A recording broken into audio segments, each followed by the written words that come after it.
ka ng chicken? Ha? Sandali lang. Bigyan.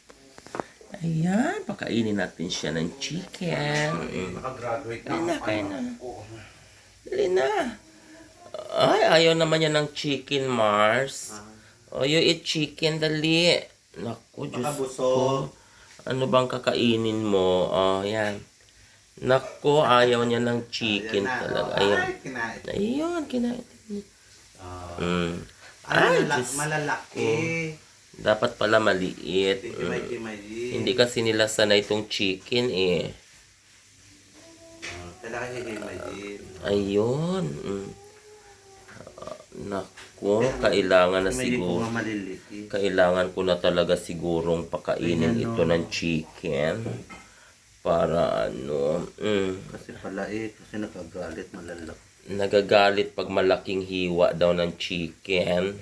Sabi nga, hindi naman ako katulad mo, patay guto. Ay. Nakatulad ng lola ko, patay guto.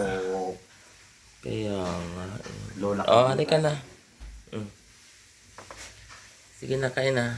Ang gusto nila, hihimayin talaga. Naku. Oh. Yan. Kainin niya na yan. Maliliit na ang hiwa. Ay. Wala nga pa, susubuan. Susubuan siya. Oh. Halika na, kasi nga, mura lang ang chicken dito. Mag-chicken na lang kayo everyday. Oh. Sige na. Ayaw. Busog na. You like chicken yum yum? Sige na. Dali.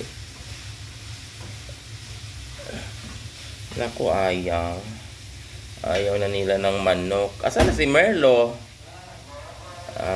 Ayan na. Manon na. Naku, ayaw. Naku, mga kagurang, ayaw nilang kumain.